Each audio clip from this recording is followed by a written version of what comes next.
Alright guys, welcome back to another episode of Dave and Jay's Power Bomb! And it's May 6, 2020, and we're coming off another hot episode of AEW Dynamite. This one's a little more special, I think. A lot of more energy this episode. They were at Daly's place. It was the first live show, well, actually they're at a different venue in Jacksonville, Florida. And so they made tonight's episode very special. It was good, yeah. Yeah, we'll just talk about the matches and tell you what each one's special. We had JR and Tony Schiavone. And Excalibur. Yeah. There do commentary. Maybe a little bit of coffee and maybe some orange latte enemas or something. Who knows? But the first match, they hop right into it right off the hop. We got Cody versus Joey Janela. Each of those guys have a huge string of wins leading into tonight's match. And Cody needs this. He's going up against Murderhawk at Double or Nothing on May 23rd, the big pay-per-view. A lot on the line. He's definitely, he's got to be prepared. And I don't think Joey Janela would be the type of match you would want to have to prepare for Murderhawk. Yeah, but Cody, he makes foolish decisions. More on that tonight. And so, I mean, there's some big spots. Like, Cody hits that classic moonsault off the stage. And then Janela, he tosses Cody into the Janela zone, I think, or something. There's some message, something about that. And, then Cody went for that disaster kick off the second rope, and Janela catches him into a German suplex. What the F? That was awesome. It was like so much momentum was brought up. Like, it happened like, the momentum swings happened probably like 2 times each before we got anywhere to declaring a winner. Oh, yeah. Like, near the end, like, it went back and forth. Like, there was a point where I thought Janela was going to win. But it's like, how can Janela win? Cody needs to go into the match hot against Murderhawk. But, like, Cody hit some off-the-top rope cutter. And then he was able to nail one crossroads. And just one crossroads. And right? Usually he'll hit, destroy a guy with 2 or 3. And, try to bust his skull open like, how his brother always looks. Yeah, but 1 was enough this week, and 1, 2, 3, Cody, a big win. I think it was a big win. And at the end of the match, it was nice to see a nice show of respect between Cody and Janela. And then we had another big match. Yeah, exactly. Crazy frat boy. Yeah. And we had a return of a favorite of Jay and ours. Yeah. The native beast, Nyla Rose. That's right. And she's coming in hot. She's been off air for a bit. Travel restrictions in state to state. We'll get into more of that later. And she has an interview with Tony Schiavone before the match. She's saying, the bitch is back. Look out, ladies. Yeah. Here I come. And then here we go. Then they present her in the ring to, who's the victim? Kenzie. Paige. Yeah, that's right. Yeah, sacrificial lamb. Yeah. Here you go. And lead the slaughter. It was so bad because basically, after the kill was made, it was Nyla Rose just seemed like just playing with your food that's already dead. I'm like, after Beast Bomb.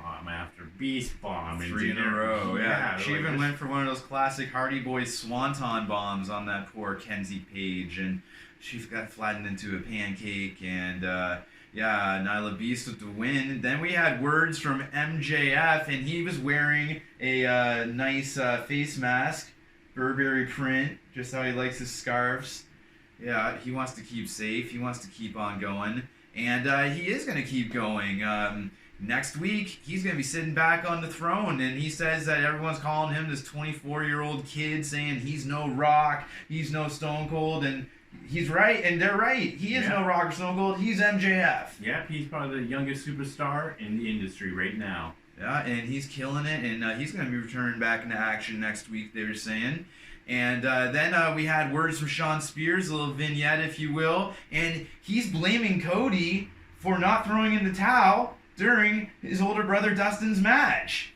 Has he been reading them Facebook groups that the Dave and Jays have been posting on? Like I said, the creative team has to be watching us and like, what are these guys posting? What are they posting about? and you guys post about the storyline we want. Yeah, so Thanks, feel man. free to shoot us an email or something anytime, fellas. We'll keep the train rolling for you in these uncertain times, just like the Snowpiercer train we keep hearing about every single commercial. But and then MJF and Shawn Spears are at the arena, and they're being interviewed by Tony Schiavone. Yeah. MJF calls Cody the American sociopath. More on that later. Yeah. And but basically Shawn Spears and MJF, they just basically kind of start complimenting to each other where they might have just 69 each other. It was just so it was that bad. I'm like, no, you're not I'm sure there's no, a segment of great. the audience that wants to see that, but for the majority of us, Shawn Spears was sticking a little bit of cash in Tony Schiavone's jacket. Then he took it back out after MJF's match for Double or Nothing, handpicked by Tony Khan himself, was announced. And who is it, Jay? Who's MJF going up against? Oh shit! I live in a jungle. Boy. Yeah, sorry My name's about that. Mowgli. I was raised by wolves. Yeah, so that'll be an interesting match to see. But then another interesting match, or was it? We have Kazarian versus Moxley. So yeah, it was boring. Jay said there's a lot of good wrist action. Yeah, wrist action. Chain wrestling, you know. They didn't care so much for the match. He's like, I gotta go for a pee, and he comes back. Jay, did I miss anything? It's like just a bunch of wrist action. Yeah, if that was a live show and I was in attendance, that would have been my smoke break / popcorn break match for sure. But not Kazarian's fault. But Moxley, I don't know. There's a point where he went for the paradigm shift. Kazarian was able to reverse it into some cool submission, but then at the end, Moxley's not going to lose right now, unfortunately. So yeah, paradigm shift, pin, win, Mox. But however, talk about what happened after the match. Well, it seems like after that, Moxley was up, and I'm like, yeah, I'm a bad boy.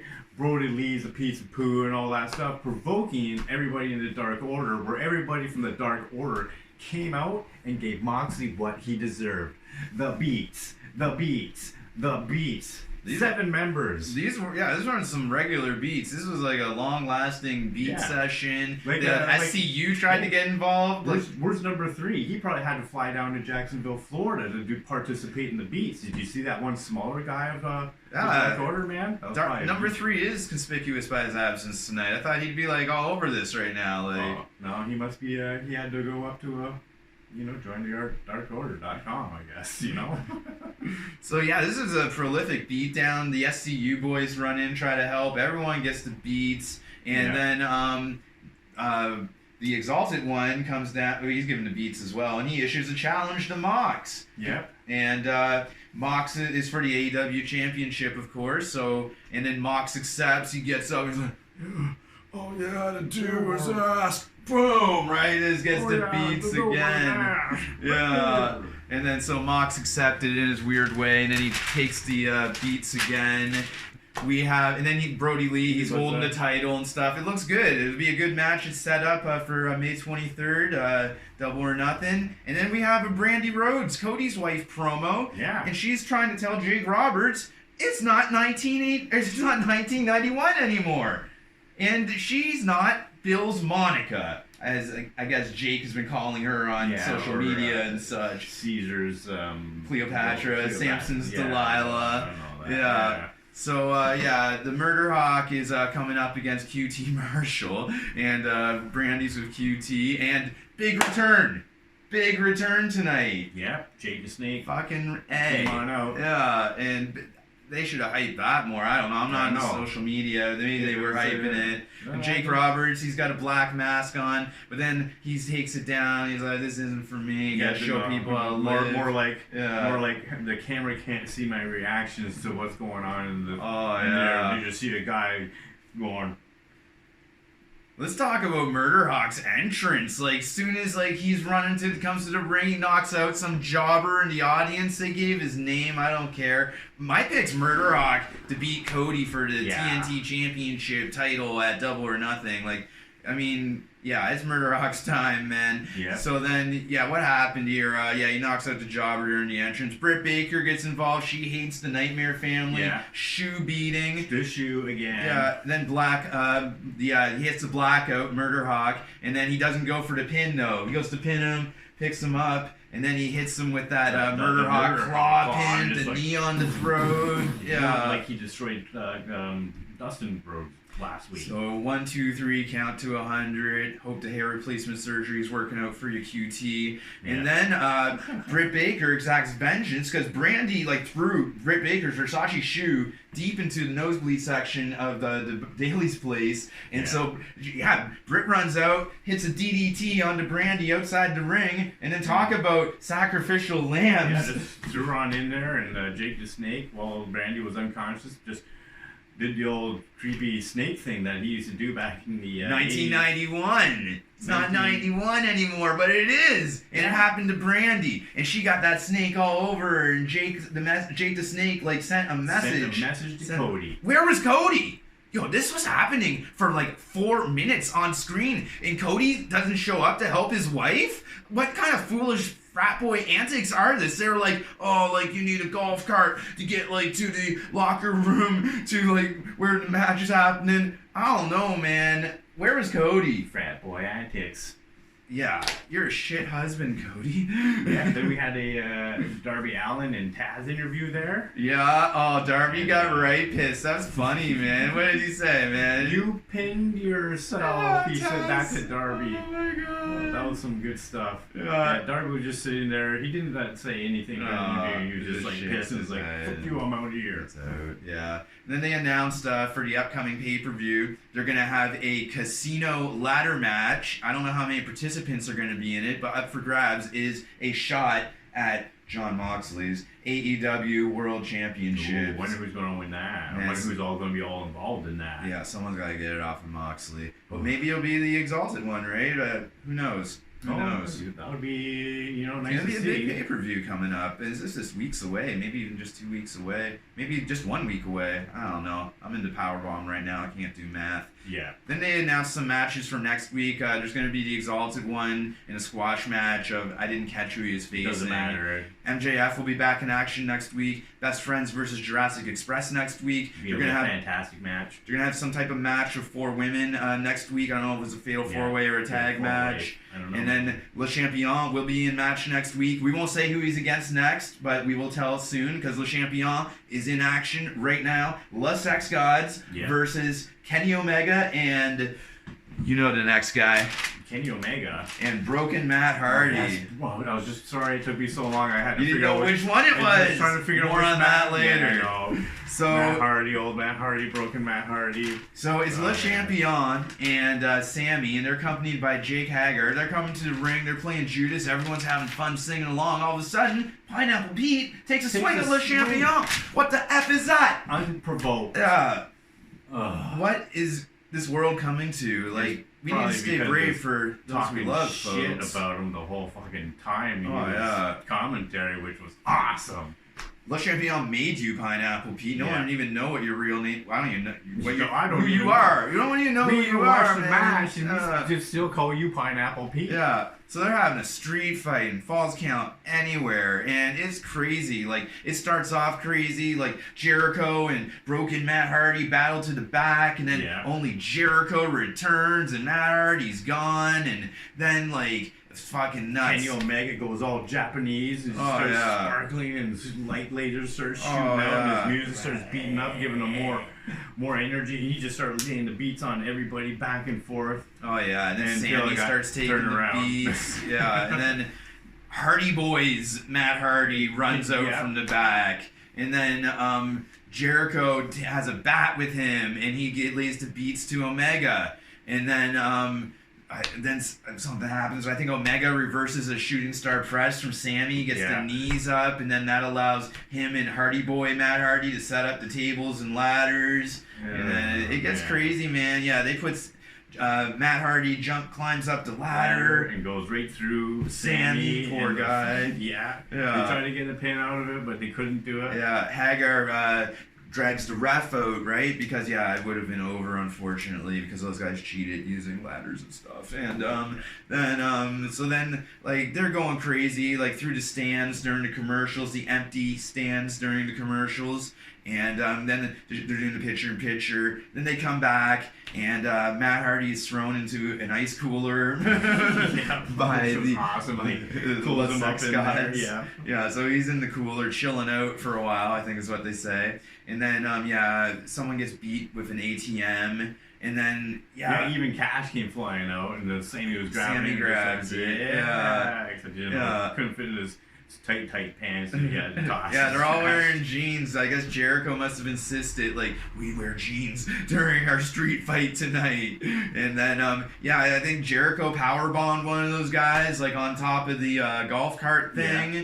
And then he put the pylon on his head and started doing some Wicked Witch of the West cackling and then shit. The crazy thing, Kenny Omega getting up on top of the scissor lift there and doing the... But before that, though, we had Damascus Matt Hardy come back from the ice. He steals a car. He grabs one of these golf cars. He runs over Le Champion. Yep. Sammy, immediately concerned, runs to Le Champion's side. Le Champion's like all out of it. And then they start chasing Sammy. They start chasing Sammy. Run to Sammy, run! Yeah. And it was just too late. And Sammy sold that hit so goddamn I thought he might have been seriously hurt. Like, he got smoked. Like, it looked like Concussion City. He was just... He kind of... When he threw himself at that, he kind of just folded around that one bar. I'm going to do my best to find, like, a good frame-by-frame screenshot of that. Yeah, he went head first into that metal bar of that golf cart. Yeah. So then, that's when, the zoom boom fucking madness. Yeah, when Kenny went up there, went for it all. And he did hit it. And it was crazy. Yeah, I never seen anything nuts, like it. Could have went wrong so many different ways. Like, there's pavement on the ground. But you do things like that, and you become the match of the night. Oh yeah, this might have been the cable match, non-pay-per-view match of the year thus far. Yeah, it was pretty amazing. Omega's got Jericho set up for the one-winged angel, like on some AstroTurf fucking thing they got set up there. But then return of Santana and Ortiz.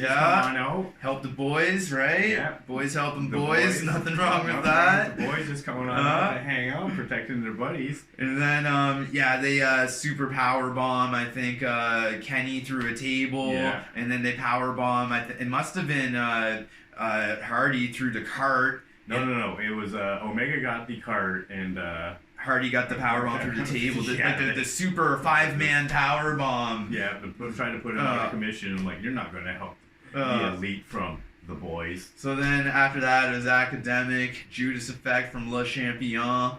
Win 1, 2, 3. Complete. Oh, Everything was legal. Oh, yeah. And do you know what? Best win ever. Yeah, do you know what? Britt Baker would have loved that because always fight fair. And they fought fair according to all the rules, except, breaking out the golf cart is not fighting fair. That is attempted vehicular homicide. And Matt Hardy, he needs to be in cuffs right now. Once that he wakes up from going through all those tables. Straight jacket. Oh yeah, he's out of his mind. He's out of his mind. So it was a big win. The Inner Circle, great pose. They give the world the finger. And I have something to say before we go off the air tonight. I was unaware over the past few weeks of the crippling state-to-state travel restrictions that have been happening to our neighbors down south over the past 5 weeks or so. I might have been a little too hard on some of the guys, and I didn't know this, and I'm man enough and big enough to say when I'm sorry. So in atonement for this, as Cody did months before, I'm going to subject myself to 10 lashes next week, people. Yeah. And, hey... Next week. Oh, sorry. Next week. And I'm doing that for Planet Earth. And you know what else, guys? If we get 1,000 subscribers, me and Dave actually have a wrestling match. Oh, we will. I'll do training montages and I'll hit the gym hard if they allow gyms in the future for many months before that match. Absolutely. Yeah. So, we should wrap it up here. Yeah. I'm Dave. This is Jay. And this is the Power Bomb!